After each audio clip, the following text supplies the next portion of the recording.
Oh, no, I didn't eat. Oh, fuck's sake. So it's English. I have bad news for you guys. Shit.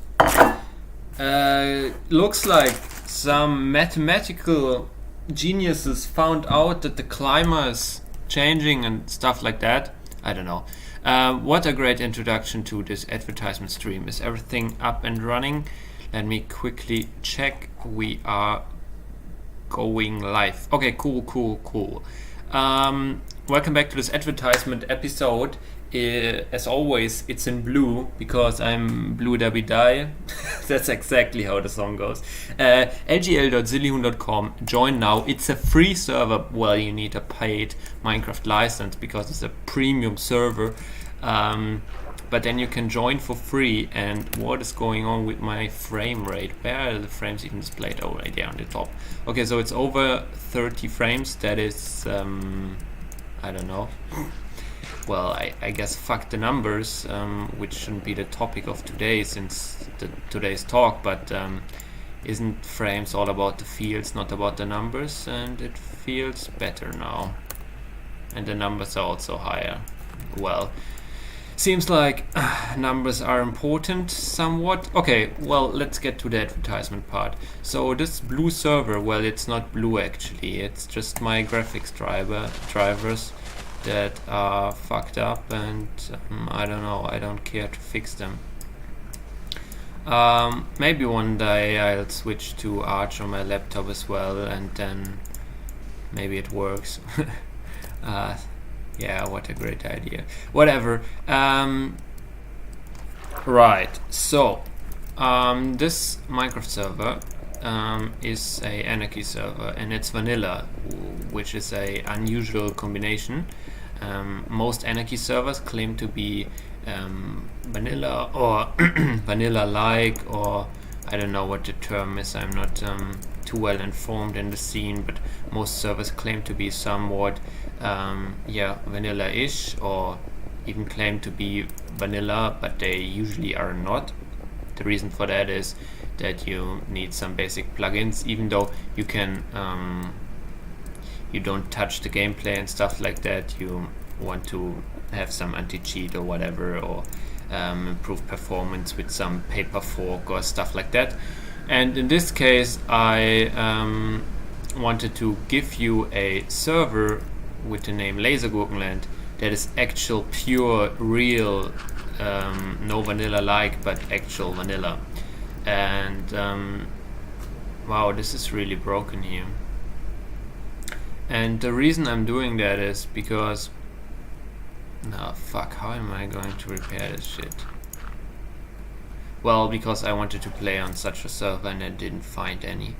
And yeah, so you're allowed to use hacked clients, you're allowed to grieve. There's no moderation, there's no Minecraft account on the server that has creative or administrative permissions or stuff like that. Not permissions, what's the word? Powers? Yeah, so if that is something that interests you, make sure to join Lasergurkenland now. It's a small server, so there are usually 0 players online. From time to time we have peaks of 2 players online at the same time, so if you want to play with your friends, bring your friends. You are unlikely to find a lot of them here. But usually small servers tend to go away since they are only powered or like kept alive because the owner likes to play there, which is also the case here. I made a server because I want to play here, but if I lose interest in the server, which is not that unlikely, the server won't go away, because I paid the server in advance for multiple years already, to ensure uptime. I also made sure that I have enough storage, so the world size is already almost 200 gigabytes or something like that. I always forget how much it is. I checked it way back, but it probably didn't increase too much since all the players who went to the world border are now inactive and stuff like that. Cool. So yeah, but in the case, or like when I cannot afford to pay for the server, Like this will at soonest happen in a few years. Then I will most likely, before I take the server offline and disappear from the interwebs, publish the Word file so somebody can continue hosting it. And yeah, so that's the server. If that is something that piques your interest, make sure to join now. And I'm now going to play back a talk from the mediaccc.de YouTube channel. As introduced already, it's about Climber and about numbers and stuff. I don't know. I actually just read the title and assumed some stuff. Okay, so what does that mean? I'm now going to play back a YouTube video on a second device that I like to listen to feel informed and stuff like that. That's for my personal entertainment to some degree. And yeah, so if you also want to have this entertainment in better audio quality, go check out the description where you can also watch the video and have the slides and see the speaker and stuff like that. Otherwise, I can really not recommend you continuing to watch this stream or like re-upload of the stream, since yeah, my Minecraft colors are fucked up and I'm doing really boring stuff, and this is just the advertisement stream. I will still continue to stream, and I mean, you're allowed to keep watching, it's just unrecommended. Alright, I'm now going to play back the video.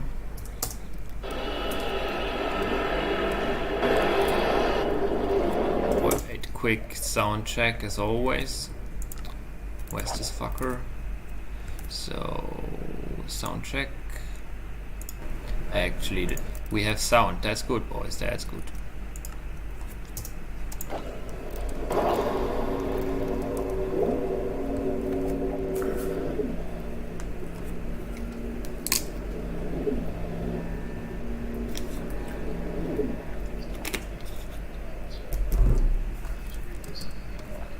Mathematical diseases in climate models and how to cure them. And I don't have the slightest idea what these two guys are talking about now. And when I asked them, they said, just tell them people it's about next generation climate models and how to build them. Which is cool. Throw that on Twitter. And please welcome Ali Ramadan and Valentin Huavi.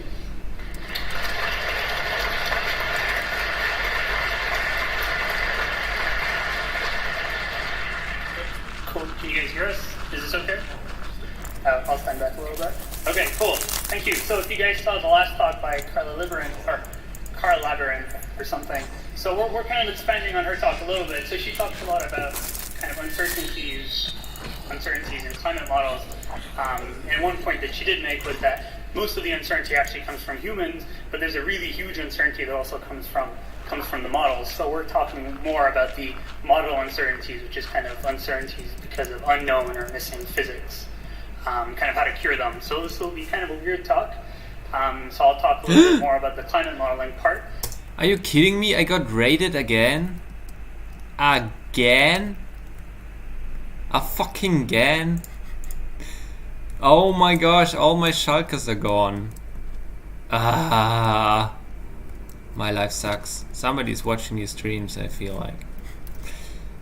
It's probably James, because nobody else is playing. Fuck you, James. And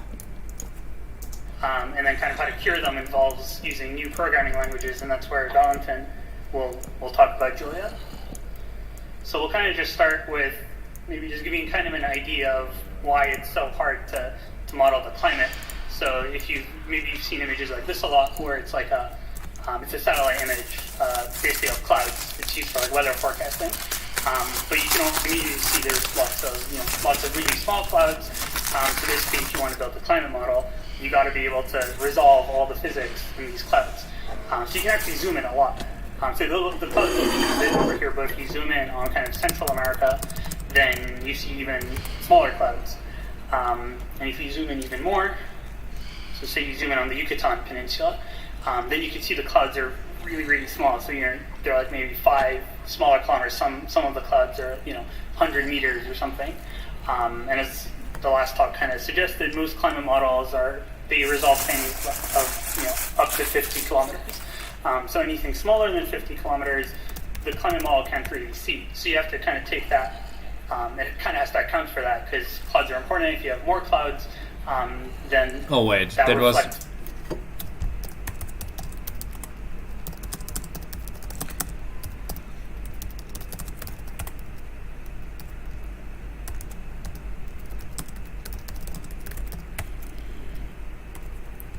The heat out, so maybe you cool, but it also traps more of the heat in, so maybe you warm.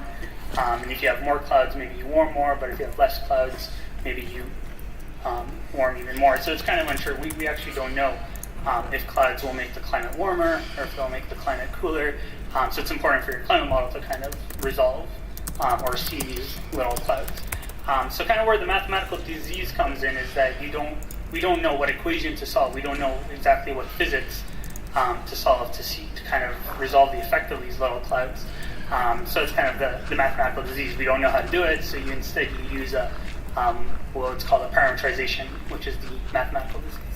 So in the atmosphere, the big mathematical disease is clouds. But if you look at the ocean, you kind of get a similar, you have also similar mathematical diseases. So if you, for example, this is model output, we don't have good satellite imagery of the oceans. So if you look at, for example, model output from an ocean model, a high-resolution ocean model, here it's kind of centered on the Pacific, so you can kind of see Japan and China, and the white kind of lines, those are streamlines, or the lines tell you where the water is going. So you can see a lot of kind of straight lines. You see this Kuroshio current off of Japan, but you see lots of circles. So the circles are these eddies, and they're kind of the turbulence of the ocean. They move, they kind of stir and mix and transport a lot of salt or heat or carbon or nutrients or marine life or anything. It's the main way the ocean kind of moves heat from the equator to the pole, kind of stirs things around. So they're really important for kind of how carbon moves in the ocean, for how the ocean heats up. And here they look pretty big, but again, you can zoom in and you'll see lots of small-scale structures. So we're going to switch to a different model output. And different colors. So here it's kind of the same area. So you see Japan in the top left.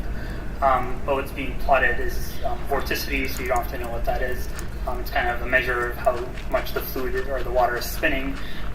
But the point is that you have lots of structures. So there's lots of big circles, but there are also lots of really little circles. And again, your climate model can only see something up to like 50 kilometers or 100 kilometers. But as you can see here, there's lots of stuff that's much smaller than 100 kilometers. So if you superimpose kind of this grid, maybe that's your climate model grid. And basically for the climate model, every one of these boxes is like one number. So you can't really see anything smaller than that. But there's important dynamics and physics that happens at like 10 kilometers, which is a lot smaller than what the climate model can see. And there's even important physics that happens at like 100 meters or 200 meters. So if you want to know what the climate will look like, you need to know about the physics that happens at 200 meters. So to give an example of some of the physics that happens at 10 kilometers, here's kind of a little animation where this kind of explains why you get all these eddies or all the circles in the ocean. So a lot of times you have, say, hot water, say in the north, so the hot water here is all in orange or yellow, and you have a lot of cold water, so the cold water is in the south, and it's purple. And then once you add rotation, you end up with these eddies because what the hot water wants to do, the hot water is lighter, it's less dense, so it actually wants to go on top of the cold water. So you usually have cold at the bottom, hot at the top, so you have heavy at the bottom or light at the top. So when you add, without rotation, the hot water will kind of just go on top of the cold water, but when you have rotation, you end up, it kind of wants to tip over, but it's also rotating, so you kind of get this beautiful swirling patterns. These are kind of the same circular eddies that you see in the real ocean. But this model here is like 250 kilometers by 500 kilometers, and it's like 1 kilometer deep. So you need a lot of resolution to be able to resolve this stuff. But not, your climate model doesn't have that much resolution. So some of the features here, like the sharp fronts between the cold and the hot water, your climate model might not see that. So maybe if you don't resolve this properly, you get the mixing rate wrong, or maybe the ocean is the wrong temperature or something. So it's kind of important to resolve this stuff. Another one, the color scheme here is really bad. I'm sorry, but Another one, for example, is here everything's on a 100 meter. So it's a cube of 100 meters on each side, and you're starting with 20 degrees Celsius water at the top. You have 19 degrees Celsius water at the bottom initially. So it's kind of, as you go deeper in the ocean, the water gets colder. And then if you can imagine in the ocean, kind of at night, it's kind of cold, so the top is being cooled, and you end up with cold water at the top, and the cold water wants to be at the bottom, so it ends up sinking, and you get all this convection going up. So this is happening in a lot of places in the ocean. You get a lot of mixing at the top. You get this kind of layer at the top of the ocean that's kind of constant color, constant temperature. So this mixed layer is important for the ocean. So knowing how deep that mixed layer is and knowing how much of the water is being mixed is also important for climate. But as you can imagine, this happens on very small scales. So your climate model has to know something about what's happening at this scale. So this isn't, I guess, the mathematical diseases in the ocean is the climate model cannot see this, so it has to do something else that's maybe unphysical to resolve this stuff, and that's the mathematical disease, I guess. And aside from the ocean and the atmosphere, you also have the same problem with sea ice. So this is kind of just a satellite picture of where sea ice is forming off the coast of Antarctica. So you get winds that kind of come off the continent. They're kind of blowing all the ice that's being formed away. So you get all these little lines and streaks, and they kind of merge into sea ice. But this whole picture is like 20 kilometers. So the climate model doesn't see this, but somehow it has to represent all the physics. And you have kind of similar things happening with soil moisture, land, and dynamic vegetation, aerosols. So these are kind of three places with pretty pictures. But say if you look at the atmosphere, so it's not just clouds. You also have aerosols, which are like little particles or sulfates that are important for kind of cloud formation and maybe atmospheric chemistry. But again, we don't fully understand the physics of these aerosols. So again, you have to kind of parameterize them. The same thing with kind of convection. So maybe your climate model doesn't resolve all the very deep convection in the atmosphere, so it also has to parameterize that. So I guess you have many kind of mathematical diseases in the atmosphere. So I'm not expecting you to understand everything in this picture, but the idea is the atmosphere is complicated. There's no way a climate model is going to kind of figure all this out by itself. And again, you could do something similar for the ocean. So we kind of just showed animation for like two little parts of these, but the point is, the ocean is not kind of just a bucket of water standing there. So there's lots of stuff happening deep inside the ocean, and some of it we think is important for climate, some of it we don't know, some might not be important. But again, a lot of this happens on like very small spatial scales, so we don't know, or the climate model can't always resolve all this stuff. And again, the same thing with kind of sea ice. Lots of small scale stuff is important for sea ice, and I think one person asked about kind of tipping points, and there's kind of two with like sea ice that are pretty important. One of them is this sea ice albedo feedback. So if you have sea ice that melts, now you have more ocean, and the ocean can absorb more heat, but now the Earth is warmer, so it melts more sea ice. So as soon as you kind of start melting sea ice, maybe you melt even more sea ice, and eventually you reach an Earth with no sea ice. So there's kind of research into that stuff going on, but that's a possible tipping point. Another one is this kind of marine ice sheet instability at the bottom of that ice shelf. So if you start melting water, or if you start melting ice from the bottom of the ice shelf, then you create kind of a larger area for more ice to melt. So maybe once you start melting and increasing sea level, you just keep melting more and more and increasing sea level even more. But again, it's kind of hard to quantify these things on like 50 or 100 year timescales because it all happens on like very small scales. So yeah, the point is there's lots of these kind of parameterizations or mathematical diseases, and once you start adding them all up, you end up with lots and lots of kind of parameters. So this is a really boring table, but the point is, so this is like one parameterization for like vertical mixing in the ocean. It's basically the process that I showed the rainbow color movie about. So say the climate model for that, trying to kind of parameterize that physics might have like 20 parameters, and some of them are crazy, like I don't know, a surface layer fraction of like 0.1 or something. And usually they keep the same constants for all these values. Usually it's like someone in like 1994 came up with these 20 numbers, and now we all use the same 20 numbers. But maybe they're different in like the Pacific or the Atlantic, or like maybe they're different when it's summer and winter. And the problem is there's many of these parameterizations. So, here's like 20 parameters, but then you have a lot more for clouds, you have a lot more for sea ice. When you add them all up, suddenly you have like 100, maybe up to 1,000 kind of tunable parameters. Kind of going back to this plot that was showed in the last talk, you can see kind of all the models agree really well from like 1850 to 2000, because they're all kind of being, they all have different kind of parameters, but they all get kind of tuned or like optimized. So they get the 20th century correct, so they get the black line correct. But then when you run them forward, so you run them to like 2300, they all are slightly different, so they all start producing different physics, and suddenly you get a huge like red band. So that's saying you have lots of model uncertainty.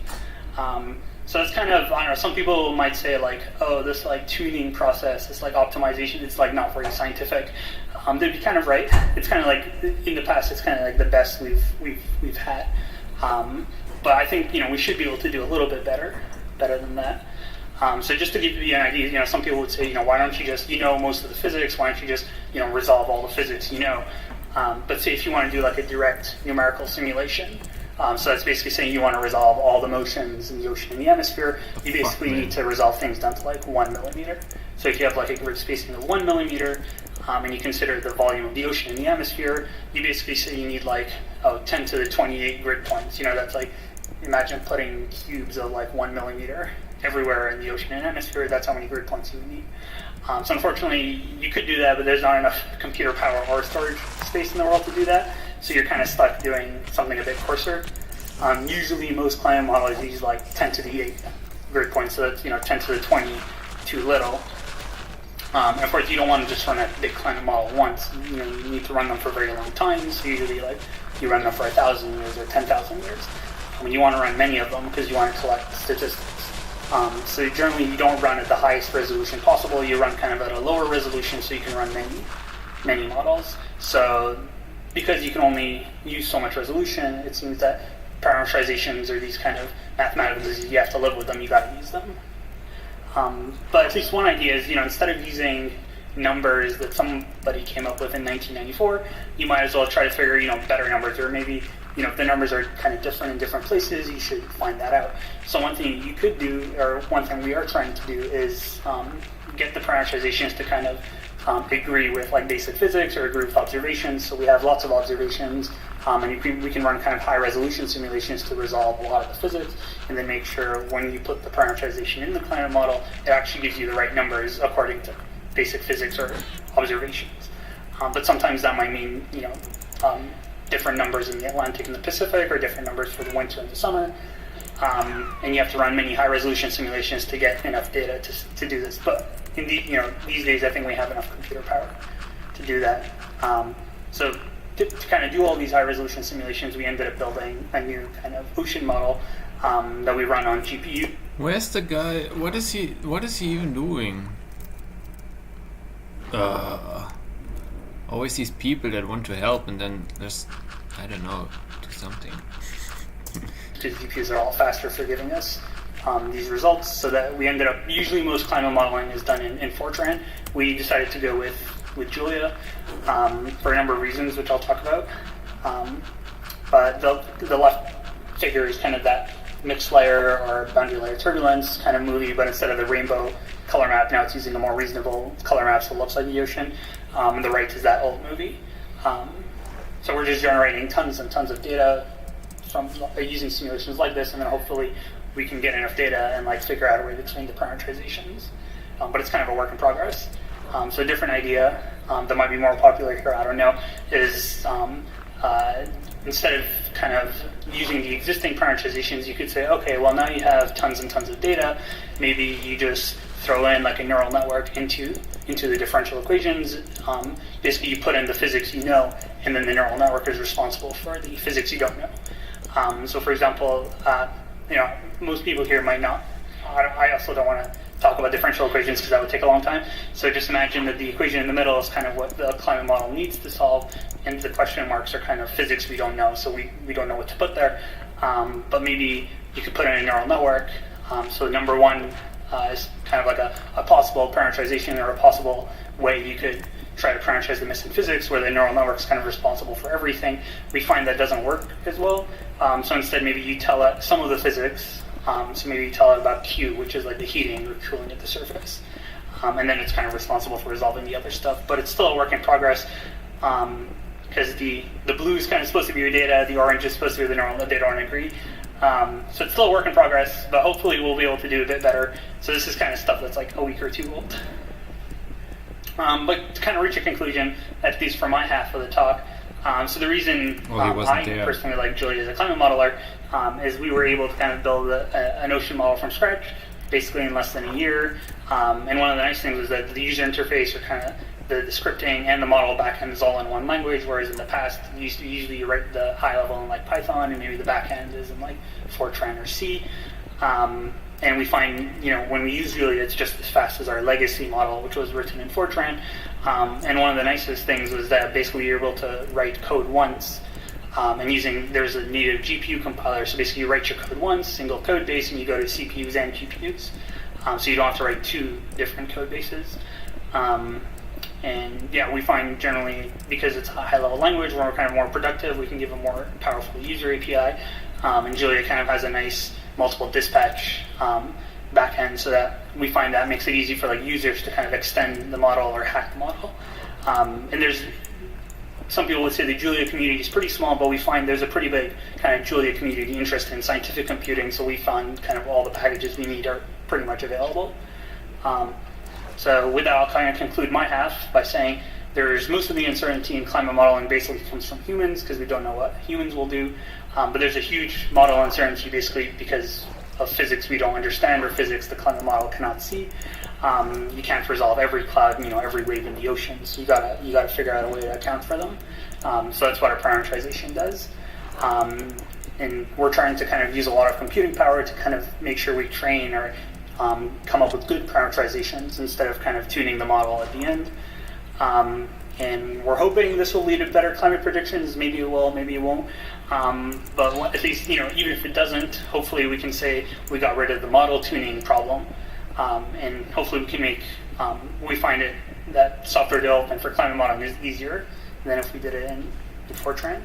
I will say, this is kind of an advertisement, but I'm looking to bike around Germany for a week, and apparently you can't take the next bike out of Leipzig. So if anyone is looking to sell their bicycle or wants to make some cash, I'm looking to rent a bicycle. So yeah, if you have one, come talk to me, please. Thank you, Danke.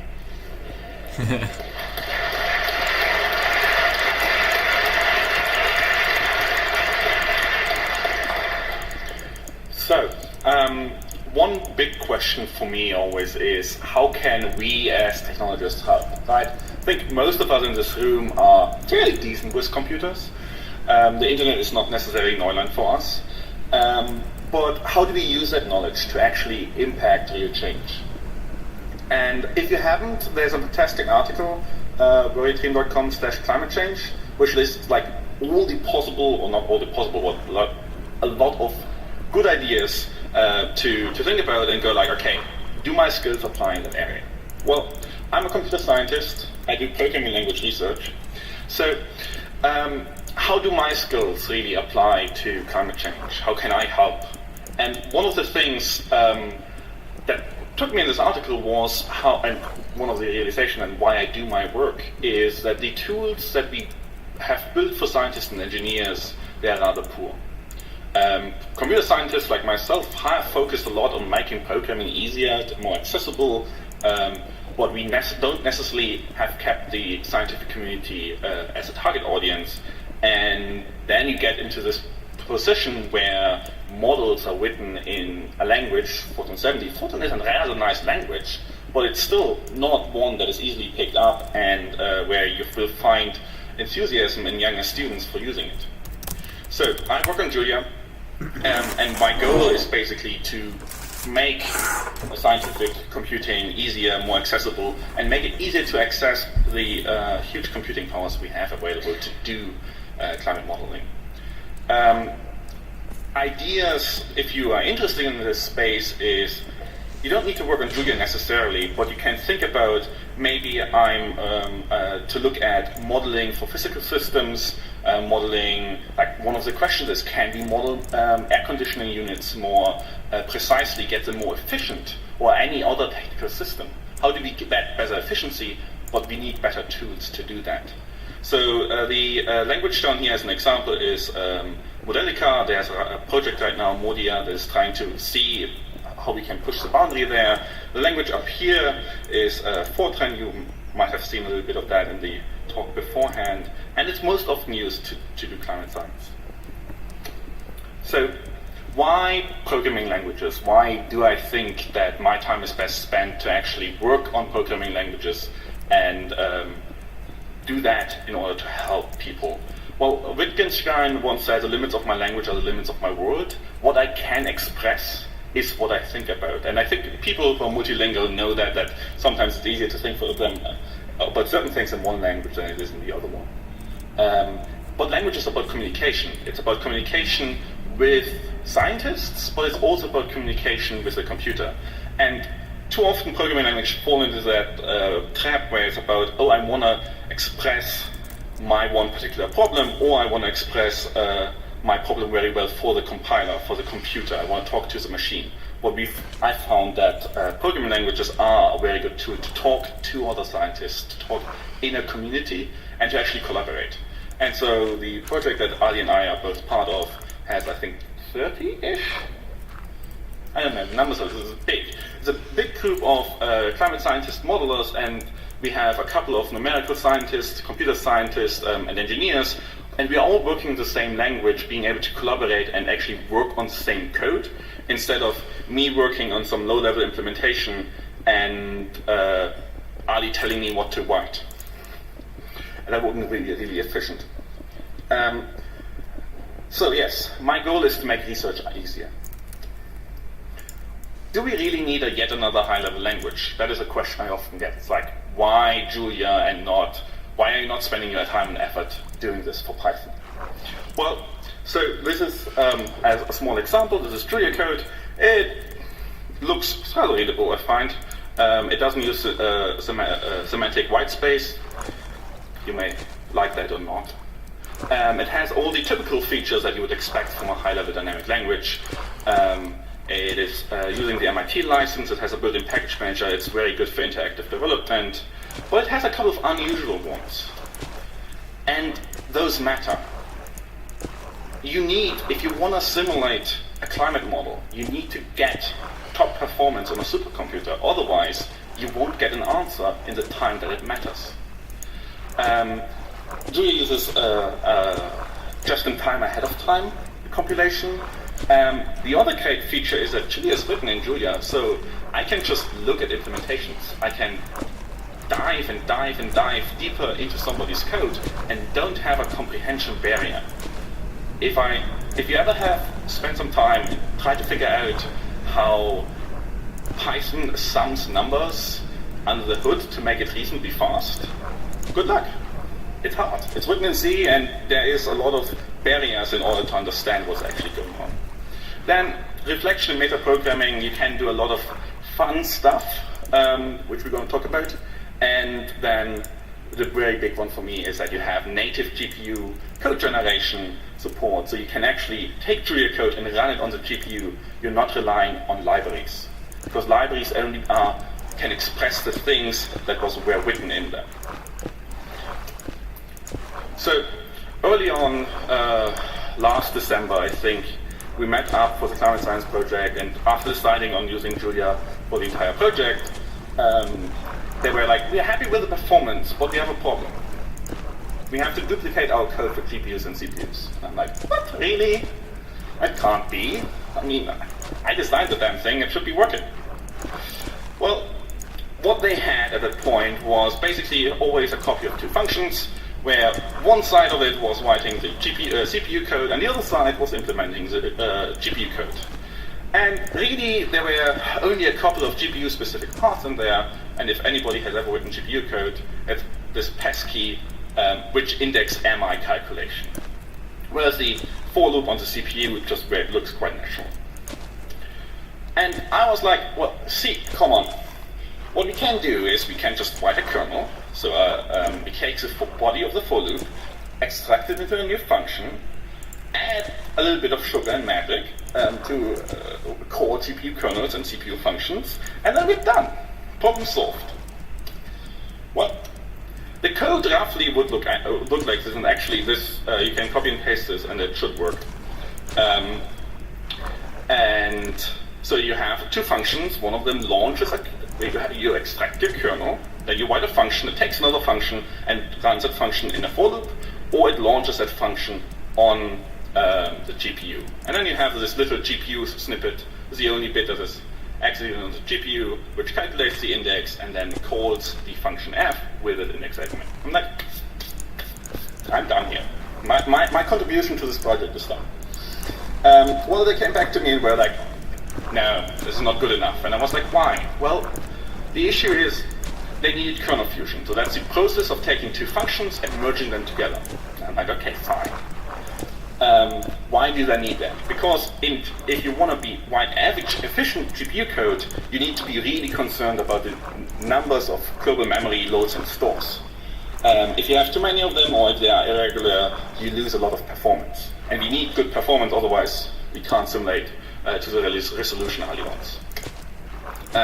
They also actually wanted to use GPU functionality in low-level control, so they wanted to look at their kernels and use shared memory constructs. They wanted to do precise working, minimizing the number of registers used. And they really cared about low-level performance. And they were like, well, we can't do this with the abstraction you gave us because it builds up too many barriers. And I could have given I feel, more typical computer science answer, which would have been, okay, give me 2 years, and I will come back to you, and there's the perfect solution, which is like a cloud car in the sky. I write your bespoke language that does exactly what you need to do, and at the end we have a domain-specific language for climate simulation that will do finite volume and discontinuous clerking and everything you want, and I will have a PhD. Okay, fantastic. Well, we don't have the time. The whole climate science project that we are on has a rather accelerated timeline because the philanthropists that are funding that research are, well, if you can't give us better answer anytime soon, it won't matter anymore. So, I sat down and was like, okay, I need a watch. I need something that has minimal effort, quick delivery. Nice sponges. I need to be able to fix it if I get it wrong the first time around, and I did. It needs to be hackable. My collaborators need to understand it and actually be able to change it. And it needs to be happen yesterday. Well, Julia is good at these kind of hacks. And, as I've learned, you can actually let them grow into bespoke solutions and have better abstractions after the fact so that you can actually do the fancy computer science tricks that I really wanted to do. The project is called GPUify loops because I couldn't come up with a worse name. And nobody else could, so we stuck with it. It's a macro-based, and so Julia, you can write syntax macros that transform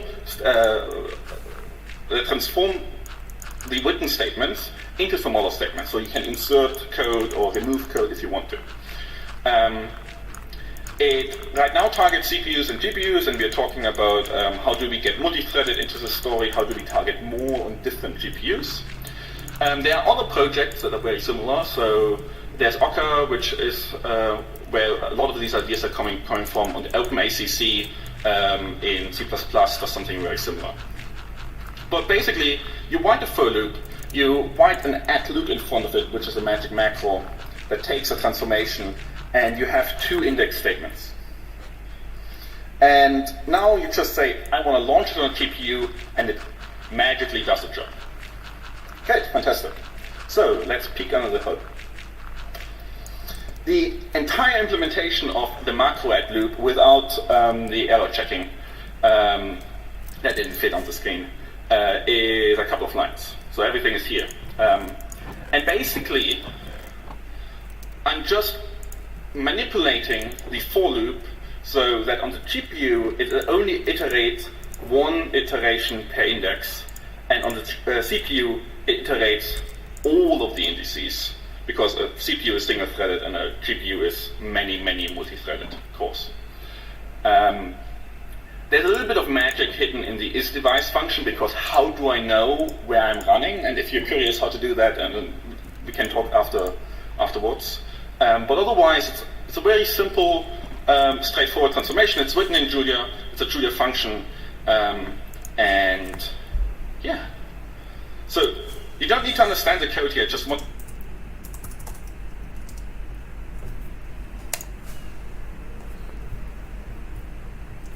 Okay, I think I have to dupe some stuff again because sponges and yeah. What's going on with my render distance? Was it always that foggy, man? Okay, so let me get my mice. Let me clean this shit up here real quick.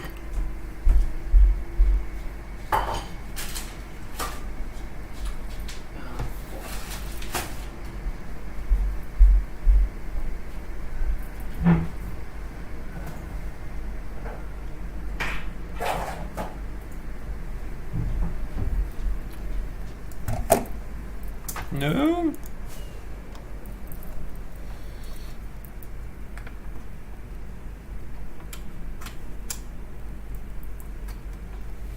Okay. Cool.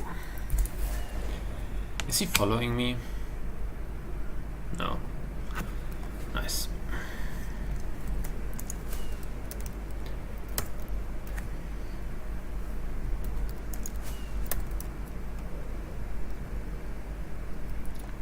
Okay, so I need sponges. Obsidian is okay for now. Alright.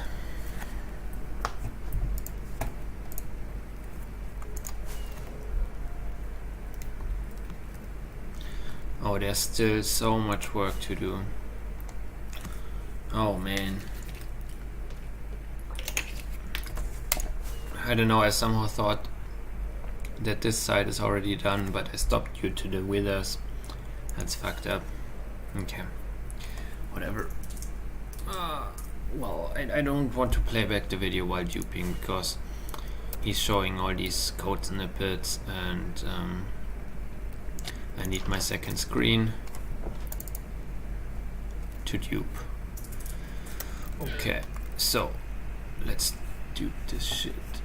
Well, that's not very efficient sponge duping to get all the crap with it, but I need two of them for sure.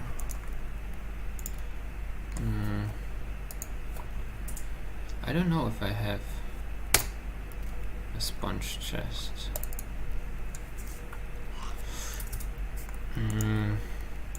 Oh, come on.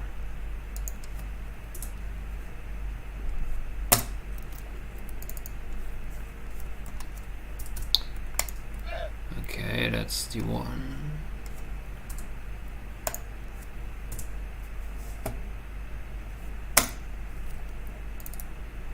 Do I have a F1 key on my mouse? Is it possible? Okay, that's the second. Let's go for a third, just a try until we fail. Okay, we failed. Okay, cool. So we have two of them. So let me see. Where is my ender chest? It's probably griefed. So I really don't have a chest full of sponges. That is. I have all these deprecated.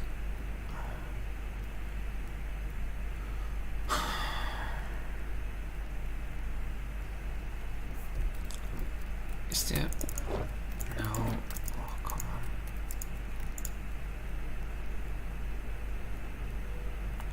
Kit starter. Yes. Yes, yes, yes. This is good.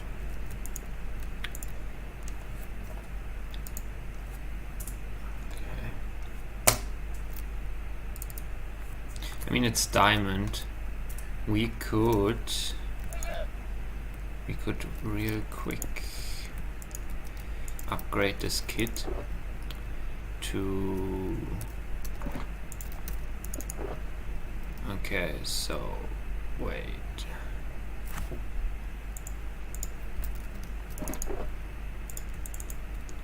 Let's do this.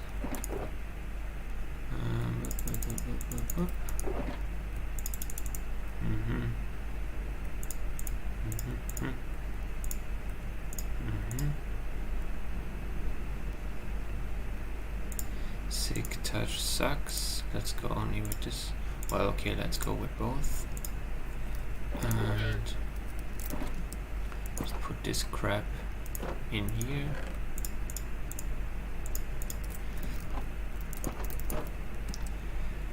Okay, so oh yeah, this is also shit. Oh nice, I can reach it.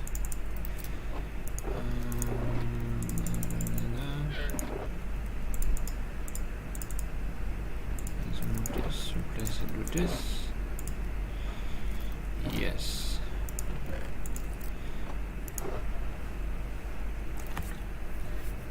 Okay, is this kit good?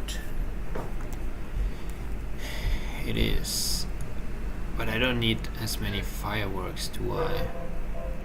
Well, I guess it's fine. Okay, cool. That's a nice kit.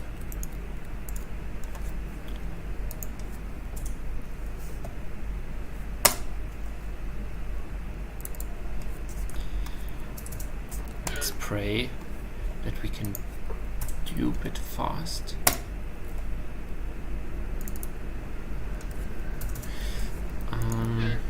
Yeah, that's working good. Oh no, I tried to hit the escape key, that's where I pressed F1. It's not on my mouse. Oh wow, this is a good duping spree. I'm really getting better at this. Especially I'm getting faster at the mouse positioning. I still remember where it took me ages to do a new dupe. Like to restart the process and position my mouse again and choose the right keyboard to press shift, to press right click, escape, disconnect. It's somewhat of a, I don't know, stupid but also a little bit tricky process. It's like if you try to do it fast you can confuse the steps. Okay, so do we have, no we don't have enough already. I want to refill all of them in my e-chest. I mean, it's time to update it. Okay, so how do I do that? It's all the same kit, right? So I take 2 of them and I put them here.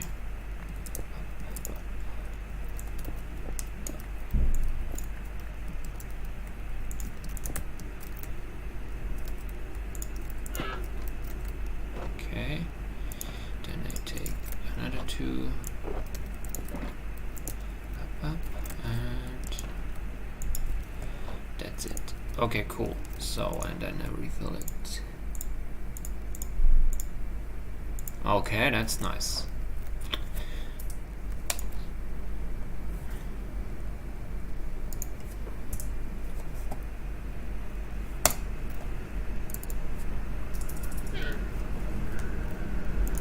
Oh, wow, this is really going well right now. I still wonder how much affect like internet connectivity or server runtime, or if there's like something that, some way that the stars align in a better way, or if it's just me doing the good timing and my current muscle memory being correct. Well, I wouldn't call it muscle, well, it's memory. I always try to reproduce it the same way as I did it before when it worked.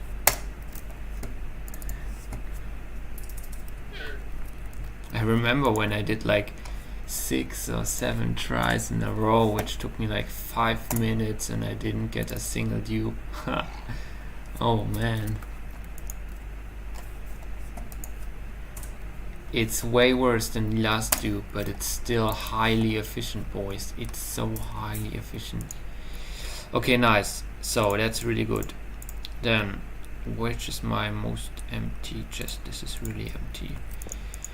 Oh fuck sake.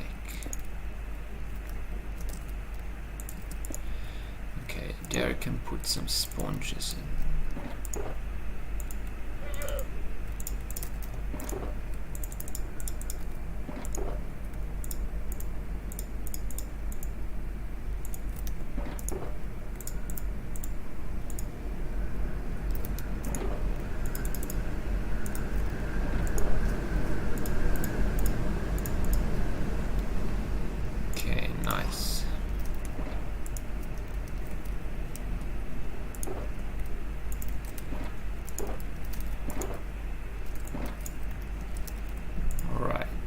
Is that enough? I don't know, I doubt it. Well, how much water do I want to remove? That's the question. Isn't it this one, just this one sea? Well, there's also the other side, but until I get there. Yeah, I think after this one it's enough. Let's check if it is still inside. No, it's not. Okay, cool. That's it. I really want to continue watching the talk. Implementation of the loop, yeah, this macro loop. Okay, let's go. But to show how quick it can be to write something like this. If you know anything about GPU programming at all, there should be a little voice in the head of the back of your head that is like, wait a second. How can you run a dynamic programming language on a GPU? That shouldn't be possible. Well, Julia can run on the GPU because it has a lot of meta-programming facilities, support for stage programming, so I can generate code based on a specific code signature. It has introspection reflection mechanisms that allow me to do some interesting What is he stuff talking in the about, man? background. It is built upon LLVM. What did he say? Interflection, respection? Didn't he just invent some words to sound cool? What the heck, man? What is this place? I want to hear this again. Based on a specific code signature. It has introspection reflection. Introspection reflection. What the fuck is introspection reflection? Is it just me, or like, what is he talking about? Mechanisms that allow me to do some interesting stuff in the background. Interesting stuff. It is built Alright. upon LLVM, which is a common compiler infrastructure. And so I can actually write a staged function that will generate an LLVM specific code for my one function and do that during compile time. And it's a dynamic language that tries very hard to avoid runtime uncertainties. And this is one of the challenges if you're getting into Julia, is to understand that when you're writing code that has a lot of runtime uncertainties, you get relatively slow performance, or as fast as Python. But if you work with the compiler and you avoid runtime uncertainties, you can get very fast code and you can run your code on the GPU. Basically, that's the litmus test. If you can run your code on the GPU, you did your job well.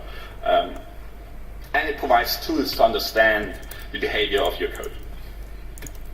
So avoiding runtime uncertainty, it does that. And I don't have the time to go too deep into that. So there's actually a paper about this. It has a type system that allows you to do some sophisticated reasoning, type inference to figure out what your code is doing. Multiple dispatch is actually helping us quite a lot in making it easier to de-virtualize calls. It uses aggressive specialization and just-in-time compilation. And so just looking a little bit closer at some of these topics, if you want to look at the entire pipeline that flow when you write your function and call it, what happens through the Julia compiler, you have tools to introspect, and all of these are on the right-hand side here, and then you have tools to interact on the left-hand side, where you can inject code back into the compiler. The other thing is Julia has dynamic semantics. So when you can at runtime redefine a function, and it will call a new function. And it uses multiple dispatch. So if I look at the absolute value call here, which of the 13 possible methods will it call? In C++ or in other programming languages, it's called a virtual function call.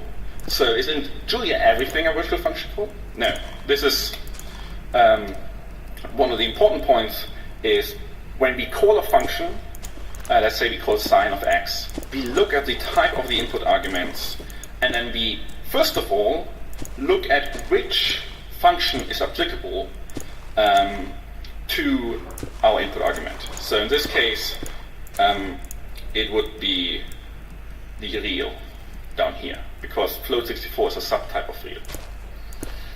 So we choose the right method using dispatch, and then we specialize that method for the signature.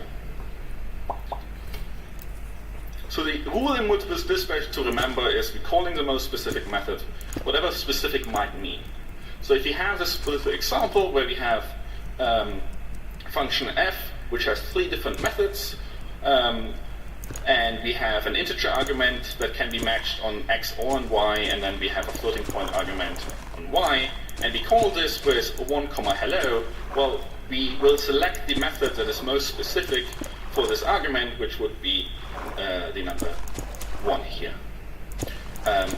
On the other hand, when we have a float 64 in the second position, then we will call the second method. Now, what happens if I pass in an integer in the first position and a floating point in the second position? Well, you will get a runtime error, because we can't make this decision what is the most specific method. So that's just something to keep in mind. Method specialization works very similarly. When you call a method for the first time, this method sign right now has no specializations, and then I call it once, and Julia will insert a specialization just for float 64. Before that, it could have been a float 32 or float 64 for this method. So Julia specializes and compiles methods on concrete call signatures instead of keeping everything dynamic or everything ambiguous. You can introspect this process, and there are several macros that are code lowered or code typed that will help you understand that process. I think I don't have enough time to go into detail here, but just as a note, if you ever look at this, the %4 means it's an assignment, so if you reference it later, so in line 5, we will iterate on the 4 value. And then we can look at the type information that Julia infers out of that call, recalling the function mandel with a uint32, and you can see how that information propagates through the function itself. And then if we actually do aggressive inlining and optimizations and devirtualization, and so in the end, we don't have calls anymore, we only have the intrinsics that Julia provides on which programs are actually implemented. So this is a unsigned less than integer function. So we are using type inference as an optimization to find static or near static subprograms. It allows us to do aggressive devirtualization, inlining, constant propagation, but it raises problems of cache invalidation. So in bygone days, this used to be the case. I could define a new function g after calling g once, a new function f after calling g once, and I would get the old result back. That's bad. That's counterintuitive. That's not dynamic.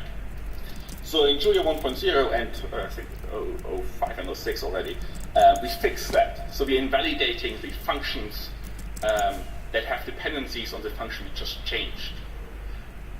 That can increase the latency of your program. If you change a lot of the functions and you recall them, well, we need to do a lot of work every time. Okay, so the thing I wanted to change is I wanted to have shorter duping distance path. So until, let's try to use some brain, until here, right? And then we change the direction again. That was the idea.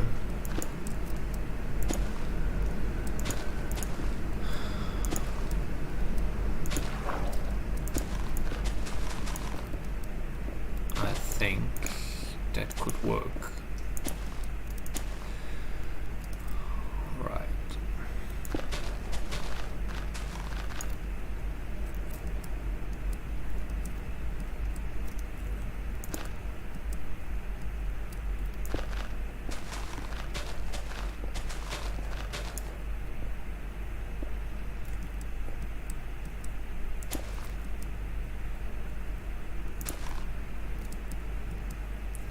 Okay, yeah, so we go until here, then I destroy the machine, and then I repair it, and then I build another direction switcher thingy in here, and that should be fine. Okay, cool. Let's go.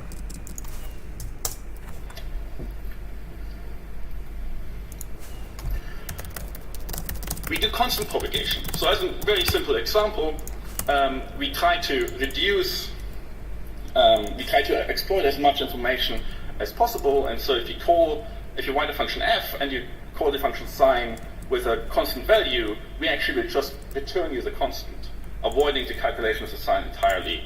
And that can be very important during hot calls in a cycle. This can sometimes go wrong, or Julia has heuristics in order to decide whether or not these optimizations are valuable. And so when you introspect your code, you might see results that are not quite what you want. So we don't know what the return value here is. It's just a tuple. We know it's a tuple, nothing else. So the heuristic decided not to specialize. But the nice thing about Julia, and where we get performance for, is that we can actually do force specialization, and hopefully... Wait, was this the correct direction? It's so confused right now. I think it should work. At some point we will make the compiler smart enough that these edge cases disappear. So I can use some secrets and force the specialization to happen, and then I can actually infer the precise return type of my function. Another thing to know when you're coming from a traditionally object-oriented programming language is that types are not extendable, so you can't inherit from something like int64. You can only subtype abstract types. We do that because otherwise we couldn't do a lot of optimizations. When we look at programs, we can't never assume that you won't add code. Right? We are a dynamic programming language. At any time in the runtime of your program, you can add code. And so we don't have closed word semantics, which doesn't allow us to say, hey, by the way, we know all possible subtypes here. You might add a new type later on. By saying that concrete types are not extendable, we get a lot of the performance back. So personally for me, why do I like Julia, or why do I work on Julia? It works like Python, it talks like Lisp, and runs like Fortran. That's my 5-second sales pitch. It's very hackable and extendable. I can poke at the internals, and I can bend them if I need to. It's built up upon LLVM, so in reality, for me as a compiler writer, it's my favorite LLVM front end. I can get the LLVM code that I need to actually run. But for users, that's hopefully not a concern if we do our job right. And it has users in scientific computing. And I, in a prior life, was doing a lot of scientific computing in cognitive science, writing models. And I care about these users because I've seen how hard it can be to actually make progress when the tools you have are bad. And my personal goal is to enable scientists and engineers to collaborate efficiently and actually make change. Julia is a big project, and Climber is a big project. There are many people to thank. And with that, I would like to extend you an invitation, if you're interested. There's JuliaCon every year, where we have a developer meetup. Last year we were about 360 people, so much smaller than CCC. But next year it will be in Lisbon, so come join us if you're interested and if you want to meet scientists who have interesting problems and are looking for solutions. Thank you.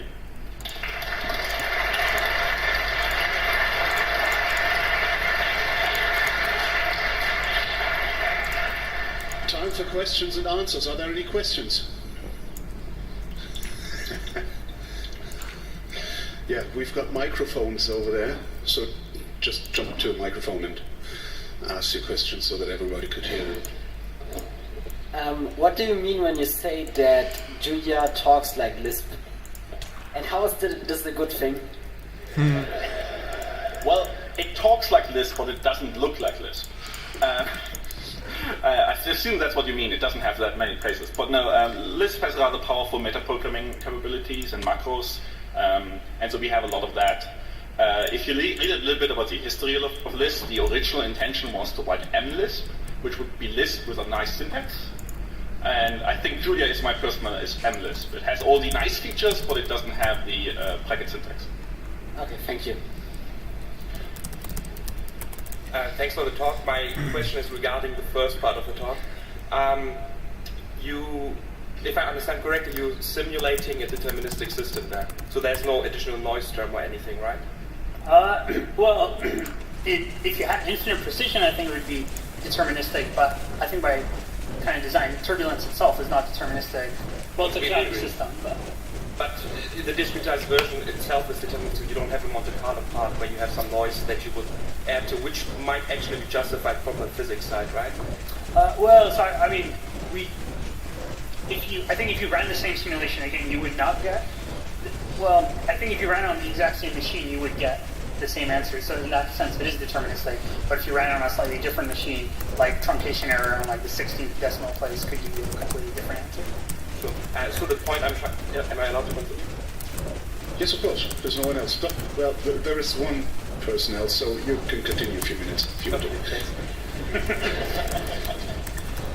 So the point I was trying to make is, if you add noise in the sense that it's a physical system, you have noise, and that might actually allow you to not solve a PDE or discretize a PDE, but get a stochastic simulation itself, which might be interesting because it often can make things easier. And also, you mentioned neural differential equations, right? And in particular with physical systems, if you have discontinuities, for example, the dt integral can actually be quite a problem. And there is work on, to just plug my colleagues' work, controlled neural differential equations where you can actually also build in these discontinuities, which might also be interesting for you. Also, maybe we should talk, because I don't know much about that stuff, where we're kind of just starting off. I think the stuff we've been doing is maybe hopefully continuous, but maybe we'll hit discontinuities. I don't know. We should talk about it. Thank you. And also the math is beautiful and has no sicknesses in physics that might change. Oh fuck, so much water. Okay, yeah. The physics is ugly, trust me. Just to finish in quickly, we do have stickers, and I've... and they have cookies too. They are in the cookie box. And on, I think, day 4, somebody from our community is giving a Julia workshop. And we're trying to set up an assembly space, and hopefully that goes out as well. That's all. Can I please? Hello. Also one question for the first part of the talk. I wanted to ask if it's possible or if you are using dynamic resolution in your climate models, where you maybe have smaller grid size near the vortices and larger in the areas that are not that interesting. Oh, like adaptive grids? So I think we mostly do that in the vertical. So usually in the ocean, things are interesting and close to the surface, so you have more resolution there. But as you go deeper, things get less interesting, so you put less resolution there. Generally, I think in general, people have asked that before. Why do you always use constant grids? Why don't you use these adaptive grids on your global, models? And usually the answer I've heard, I don't know if it's very convincing. I think generally there hasn't been that much research, or people who do research into adaptive grids for climate models, their funding gets cut. But the answer I've heard is that a lot of the climate, a lot of the atmosphere and ocean is turbulent. So especially if you do kind of adaptive refinement, then it just kind of adapts everywhere because there's kind of turbulence everywhere. But yeah, I'm not. I guess for our simulations, we're kind of just. Some of the numerical methods are only fast if you run it on like kind of a regular grid. So that's the reason we don't use adaptive grids for our simulations. But in general, adaptive grids for climate models is interesting. But it seems like there needs to be more research in that area. So I don't know if I answered your question, but I kind of just ran through it. You did, thanks. So go ahead, please. Yeah. Just a few questions about this. I think I worked quite a bit of legacy Fortran code in Python. My question is, would there be a simple path converting Fortran code to Julia, preferably automatically? Do you have any ideas about this one? You can do it. Your Julia code will look like Fortran code, so you haven't won anything. So yes, as a good starting point, you can do that absolutely. But you can also just call Fortran from Julia and then gradually move over. I generally don't want people to rewrite their code, except if there's a good reason. Like starting from scratch sometimes helps. That can be a good reason, or if you say the solutions, we don't have the necessary experts to work with the old solution anymore. But in general, if you have Fortran code, I would just say, well, call Julia from Fortran or Fortran from Julia, get that up to speed, and then start transitioning piece by piece where it makes sense. So any more questions? No more questions. That's an early wrap then. Adi Ramadan and Valentin Schumann. Okay. So that's it for the talk, which means that's also it for this advertisement stream. Oh, did the machine actually survive? Is it still intact? Yes, it looks like it's still functional. Wait, let me see. 2, 3, and number 4. No fucking phantom. I think this one actually survived. Ah, wrong direction, wrong direction. Oh fuck, don't push me. Ah, weird.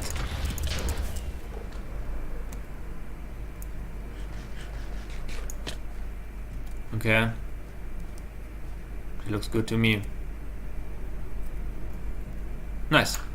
Alright, so that's it for this episode then. Make sure to check out Lasergurkenland, and I hope to see you in the next well, I don't hope to see you in the next episode. I hope to see you in game, and I would love to play with you, even though I'm actually right now, if you're a new player, I'm trying